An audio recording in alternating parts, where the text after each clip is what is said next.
Le ministère de la Santé publique et de la Population a commémoré la Journée mondiale de la lutte contre la rage le vendredi 28 septembre 2025 en collaboration avec le ministère de l'Agriculture et du Développement rural.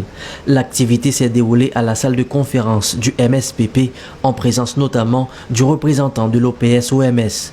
Agissons maintenant, vous, moi, la communauté, tel est le thème retenu pour cette commémoration. Selon le directeur de la Direction de promotion de la santé et de protection de l'environnement, la situation de la rage en Haïti est un défi sanitaire majeur. Il est donc impératif d'intensifier nos efforts pour éradiquer la rage en Haïti. Cela nécessite donc de renforcer les programmes de vaccination canine, d'améliorer l'accès aux soins post-exposition, sensibiliser les communautés aux risques et aux mesures de prévention, renforcer la collaboration entre les secteurs de la santé humaine, animale et environnementale. 60 000 personnes sont décédées chaque année dans le monde à cause de la rage. En Haïti, entre 2017 et 2025, 22 décès humains liés à la rage ont été recensés. La rage est un grave problème de santé publique avec plus de 150 pays et territoires, principalement en Asie et en Afrique, qui sont affectés. Dans la région des Amériques, ce sont les morsures et les griffures de chiens qui sont à l'origine de 99% des cas de rage chez les êtres humains. On a près de 2 millions de personnes dans les Amériques ont reçu gratuitement une prophylaxie post-exposition aux morsures de chiens de la part du secteur de la santé publique de 2017 à 2024. On a eu près de 36 millions de chats qui ont été, de chats qui ont été vaccinés gratuitement par le secteur de la santé publique des Amériques jusqu'à nos jours. Et on a près de 200 millions de chiens qui ont été vaccinés gratuitement par la santé publique des animaux, notamment la panaftosa dans les Amériques. Ici, les provenances des cas positifs par département de 2020 à 2025.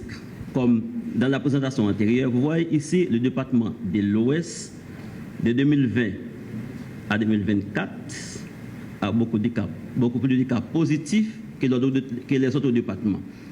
Et en 2025, c'est le département de Santé qui a beaucoup plus de cas positifs. Et on peut comprendre par exemple dans le département de l'Ouest, ça fait longtemps de cela qu'on a parlé de la campagne de vaccination, et vu suite à la situation qui se bat, de sécurité, tout ça, il y a beaucoup plus de champs errants, plus de chiens à travers les rues. Donc ça fait que on a beaucoup plus de cas positifs dans le département de l'Ouest. Et dans le Centre, on a pour cette année 2025, on a 15 cas positifs. De son côté, le représentant de l'OPS-OMS en Haïti a réaffirmé l'engagement de l'OPS-OMS dans la lutte pour éradiquer la rage humaine dans le pays. Il a également félicité le MSPP et le ministère de l'Agriculture qui continuent à réaliser la campagne de vaccination contre la rage malgré la situation difficile que confronte le pays. Inviter à que ces efforts continuent, qu'on laisse pas, qu'on baisse pas les bras et qu'on continue à travailler ensemble. Nous resterons ensemble à côté de vous pour continuer à essayer de mobiliser les ressources nécessaires pour qu'on puisse continuer à faire des campagnes de vaccination et des campagnes d'éducation comme ça a été signalé. On doit tous travailler ensemble pour confronter les défis, mais que vraiment je félicite la volonté que je vois surtout au niveau du ministère de l'Agriculture et au niveau du ministère de la Santé, pour qu'on puisse finalement, Haïti, comme beaucoup de pays dans la région, éliminer ces problèmes de santé publique et qu'il n'y a plus de morts relationnées à la rage humaine. La prévention et la sensibilisation constituent l'un des axes prioritaires du ministre de la Santé publique et de la Population. Son représentant à cette activité souligne l'importance de la prévention et de la sensibilisation dans la lutte contre la rage. Rage, signe rage, comment c'est arrivé la carrière, manifester la carrière au monde, eh bien, c'est droite pour cimetière. Donc, nous insistons en pile, je dis, sous sensibilisation. Sensibilisation, prévention. C'est ça que le ministre, c'est une grosse priorité ministre, c'est prévention, sensibilisation. Et pour ça arriver fait, nous voyons que c'est tout le monde, j'ai dit là, c'est eux-mêmes, moi-même, toute communauté qui pour mettre ensemble pour arriver à l'élimination ça. Pour sa part, le directeur général du MSPP croit que l'éradication de la rage dans le pays d'ici 2030 est possible. Qu'est-ce qu'il faut faire pour y parvenir? Intensifier les campagnes de sensibilisation, mais aussi mettre l'accent sur l'importance de la vaccination de la population canine.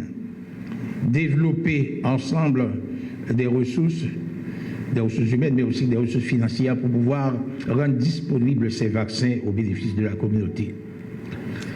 Et d'ici à l'an 2030, nous espérons que nous allons peut-être aboutir, sinon à l'éradication totale de la rage humaine en Haïti, mais surtout à la réduction des cas. Il est possible de penser à l'élimination, à l'éradication de la rage. Mais les efforts doivent être constants. L'éradication totale de la rage en Haïti est possible. Agissons maintenant, vous, moi, la communauté.